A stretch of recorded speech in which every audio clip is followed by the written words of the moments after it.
اعوذ باللہ من الشیطان الرجیم، بسم اللہ الرحمن الرحیم، الحمد للہ رب العالمین، اللہم صل علی محمد وآل محمد وعجل فرجہم۔ کتاب توضیح المسائل آیت اللہ سیستانی دامت برکاتہ، بحث بیت الخلاء کے احکام، مسئلہ نمبر 60، درس نمبر 21۔ صحیح ہے۔ ہماری بحث رفع حاجت کے وقت کن چیزوں کی رعایت کرنا ضروری ہے اس میں تھی بحث۔ تو آج کے اس مسئلہ نمبر 60 میں بتاتے ہیں 4 جگہوں پہ بول براز کرنا، رفع حاجت کے لیے بیٹھنا حرام ہے۔ 4 جگہوں پر رفع حاجت ایک احترامانہ کلمہ ہے، ورنہ بول کے لیے بیٹھنا، پاخانہ کے لیے بیٹھنا، کہ یہ چھوٹے بچے اگر دیکھ رہے ہیں وہ بھی سمجھ لیں کہ رفع حاجت پتہ نہیں کوئی حاجت روئی، کیونکہ مسئلہ نہیں ہے یہاں پر۔ 4 جگہوں پہ بول اور غائط کے لیے بیٹھنا حرام ہے اور بول غائط کرنا حرام ہے۔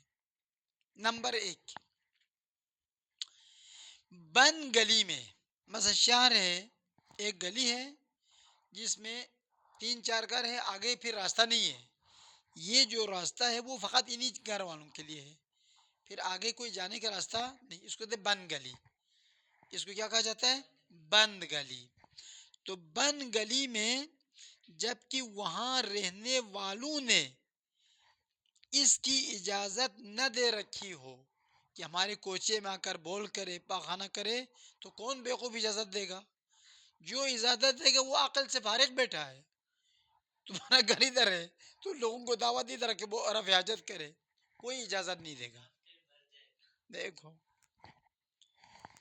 تو بند گلیوں میں چونکہ ہمیں پتہ ہے کہ 99% لوگ اجازت نہیں دیتے، مگر اس کا دماغ پھرا ہو تو وہ اجازت دے گا، جس کا دماغ صحیح ہے وہ اجازت نہیں دے گا۔ پس بند گلی میں وہاں کے رہنے والوں کی اجازت کے بغیر بول کے لیے بیٹھنا، ایک کونے میں بول کرنا یا پاخانہ کرنا، یہ حرام ہے، چاہے وہاں رہنے والوں وہی کیوں نہ ہو۔ بالآخر رہنے والے ہیں تو یہ ایک گھر تمہارا ہے، باقی 4 گھر تو دوسروں کا ہے، ان کے لیے مسئلہ کھڑا کرنا تمہارے کہاں سے جائز ہے؟ جائز نہیں ہے۔ ایک بات یہ، اسی طرح اگر گزرنے والوں کے لیے ضرر کا باعث ہو،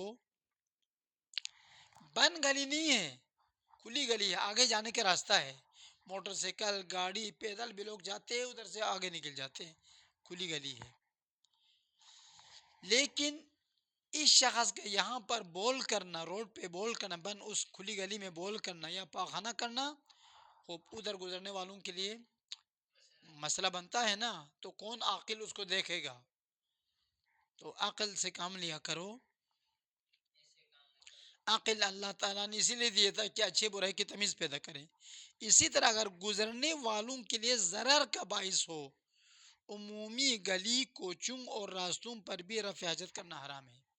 گزرنے والوں کے ضرر سے مراد یہ نہیں کہ وہ مر جائے یا وہ مریض ہوتا ہے، بھائی وہ یہ بد تہذیبی ہے، اور انسان گزرتے ہے تو انسان کا وہ متلی آ جاتی ہے اس کے، ہے نہیں، پھر وہ ذہن میں بیٹھتا ہے تا آخر تک، 2-3 دن تک اس کا ذہن کو مشغول رکھتا ہے، یہ بھی ذرا وہ کھانا نہیں کھا سکتے، بہت سارے مسائل ہیں۔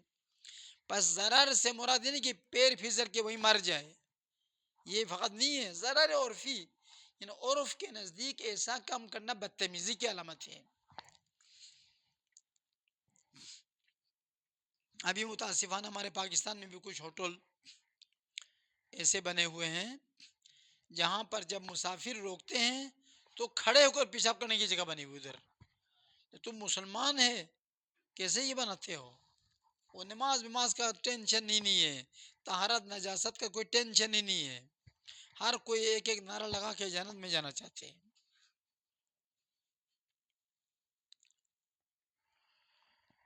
بس یہ بھی حرام ہو گیا۔ نمبر 1 یہ ختم۔ بند گلی میں یا کھلی گلی میں جو آگے جانے کا راستہ ہے، یا سڑکوں پر، راستوں پر جب لوگوں کے لیے ضرر ہو تو حرام ہے۔ نمبر 2، اس جگہ میں جو کسی نجی ملکیت ہو، کسی عام شخص کی ملکیت ہے، جیسے ایک آدمی کا کھیت ہے، ایک آدمی کا باغ ہے، ایک آدمی کا دکان کا وہ پلاٹ ہے، یا یہاں پر ایک آدمی گاڑی پارک کرنے کے لیے بنایا اس نے، ذاتی ملکیت ہے، عمومی جگہ نہیں ہے، تو اس جگہ میں جو کسی کی نجی ملکیت ہو، ذاتی ملکیت ہو، جب کہ اس نے رفع حاجت کی اجازت نہ دے رکھی ہو، ادھر بھی وہی ہے، جو گاڑی کا پارکنگ بناتا ہے، موٹر سائیکل کا پارکنگ بناتا ہے، تو ادھر کون اجازت دیتا ہے کہ ایسا کام کرے؟ تو چونکہ اس نے اجازت نہیں دی ہے تو ہمارے لیے وہاں پر بول براز کرنا حرام ہے۔ ذاتی ملکیت چاہے اس مالک کے لیے ضرر ہو یا ضرر نہ ہو، فرق نہیں پڑتے، لہٰذا کسی کے کھیت میں بھی رفع حاجت نہیں بیٹھ سکتے چونکہ وہ راضی نہیں ہوتے۔ نمبر 3، ان جگہوں میں رفع حاجت کرنا جو مخصوص لوگوں کے لیے وقف ہو، مثلا اس محلے میں مسجد بنی ہوئی ہے، امام بارگاہ بنا ہوا ہے، وہاں پر باتھ روم وضو خانہ بھی ہے، باتھ روم بھی بنا ہوا ہے، ادھر لکھا ہوا ہے اس مسجد کے باتھ روم صرف نمازیوں کے لیے ہے جو ادھر آ کے نماز پڑھتے ہیں، یا اس امام بارگاہ کے باتھ روم ان افراد کے لیے جو عزاداری کے لیے اس امام بارگاہ میں آتے ہیں ان کے لیے وقف ہے، لکھا ہوا ہے، یا کوئی دینی مدرسہ ہے جس میں لکھا ہے کہ یہاں کا باتھ روم صرف یہاں کے طلبہ اور اساتذہ اور باقی جو کارمن ہے وہ استفادہ کر سکتا ہے، یا کوئی گورنمنٹ سکول ہے، مثلا عام پبلک سکول ہے، پرائیویٹ سکول ہے، اس کے باتھ روم وہاں کے اسٹوڈنٹ اساتذہ اس کے لیے بنا ہوا ہے، مخصوص افراد کے لیے وقف ہے۔ اگر مخصوص افراد کے لیے ہے تو باہر سے کوئی آدمی آ کر ادھر بول براز کرے وہ بھی حرام ہے۔ خوب یہ بھی کیا ہے؟ حرام ہے۔ پس ان جگہوں میں جو مخصوص لوگوں کے لیے وقف ہو، جیسے بعض مدرسے، مسجد، امام بارگاہ، سکول، اگر وقف ہے تو۔ 4 اور آخری، مومنین کی قبروں پر جبکہ اس فعل سے ان کی بے حرمتی ہوتی ہو، نہیں بڑا احترام ہوتا ہے، بے حرمتی نہیں ہوتا، بڑا احترام ہوتا ہے، یہ تو بات ہے نا، بے حرمتی ہوتی ہے، کسی کے قبر کے اوپر پیشاب کرنا بے حرمتی نہیں ہے، تو یہ شرط کیوں لگاتے ہیں اسے؟ مومنین کی قبروں پر جبکہ اس فعل سے، بول کرنے، قبر کے اوپر بول کرنے سے، قبر کے اوپر پاخانہ کرنے سے ان کی بے حرمتی ہوتی ہو، تو کوئی آپ ایک مثال دے دیں جہاں پر بے حرمتی نہ ہوتی ہو؟ ہاں، کون راضی ہے اس کے والد فوت ہو چکے اس کے قبر پہ جا کے دوسرا پیشاب کرے، یا والدہ یا کوئی دادا دادی یا کوئی اس کے دوست احباب فوت ہو کے قبر بنی ہوئی ہے ادھر اس پر جا کے پیشاب کرے، کہتے توہین نہیں ہوتی ہے۔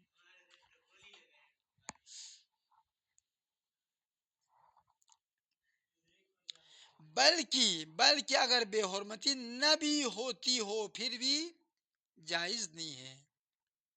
ہاں اگر زمین بالاصل مباح ہو، ادھر دیکھ، یہ زمین یہ زمین جو ہے اصل میں مباح زمین ہے، کسی کی ملکیت نہیں ہے، غیر ملکیت والی زمین ہے، ٹھیک ہے نہیں؟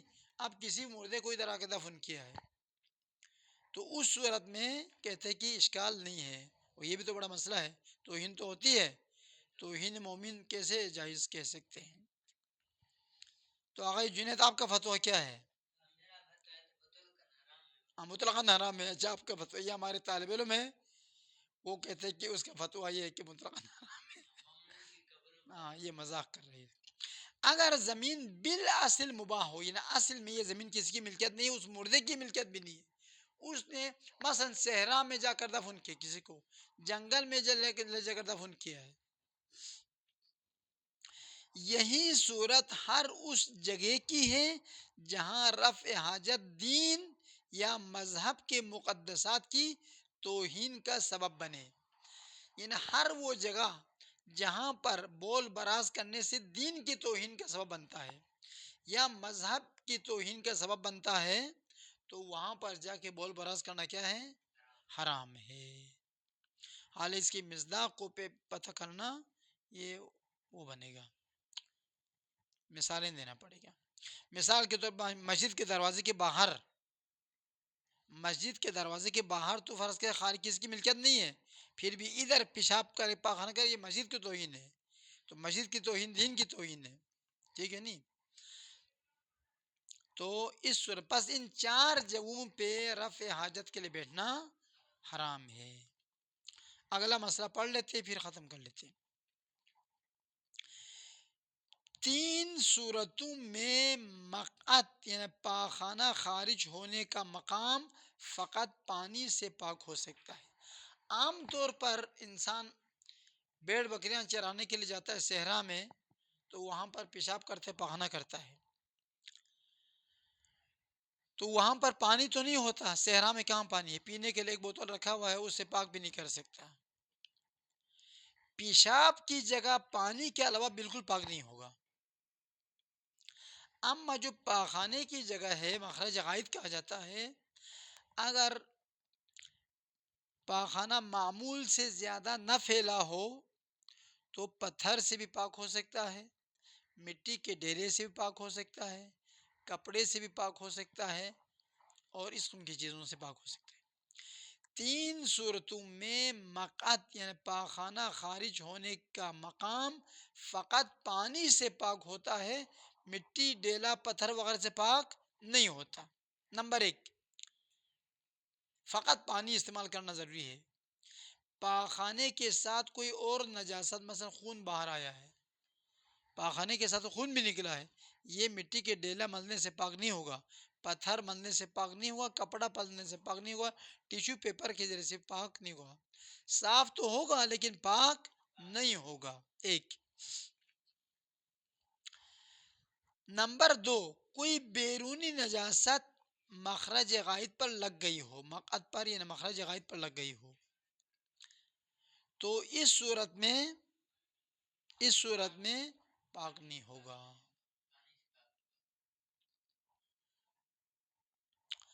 خوب یہاں پر ایک مسئلہ ہے، وہ بتانا شاید مسائل پیچیدہ نہ بنے. چلو میں بتاتا ہوں، کوئی مسئلہ نہیں. تو آیت اللہ سستانی نے لکھا ہے، اگر کسی کو اعتراض ہو تو آیت اللہ سستانی سب سے اعتراض کرے، میں تو اس کی کتاب سنا رہا ہوں نا. خوب بس کوئی نجاست باہر سے اس مخرج غائط پہ لگے تو وہ مٹی کے ڈیلے ملنے، پتھر ملنے، کپڑے سے مال، وہ پاک نہیں ہوگا. وہ جگہ پانی سے دھونا ضروری ہے. اس کے سوائے اس کے کہ خواتین میں پیشاب پاخانے کے مخرج تک پہنچ جائے، پیشاب وہ نیچے گر کے پاخانے کی جگہ تک پہنچ جائے، ادھر بھی پانی کے علاوہ پاک نہیں ہوگا. اس کی مزید تشریح نہ پوچھے، ایسے بس سمجھ لو، قرینہ کیفی خود پڑھے. یہ تو بتا تو دیا میں نے. بالخال مسئلہ شرعی ہے، اس میں انسان شرم محسوس نہیں کرنا چاہیے، اور یہ ہمارے سامنے بھی نہیں ہے، ہم تو ادھر یوٹیوب پہ گفتگو کر رہے ہیں. نمبر تین، مقعد یعنی مخرج غائط کا اطراف معمول سے زیادہ آلودہ ہو گیا ہو، تو پھر بھی مثلا کوئی موشن ہے، اس لیے پاخانہ زیادہ پھیل گیا ہے، مخرج غائط کے اطراف میں زیادہ پھیل گیا ہے، وہ پانی کے علاوہ مٹی ڈیلے وغیرہ سے پاک نہیں ہوگا، ٹیشو پیپر سے بھی پاک نہیں ہوگا. یہ تین صورتیں.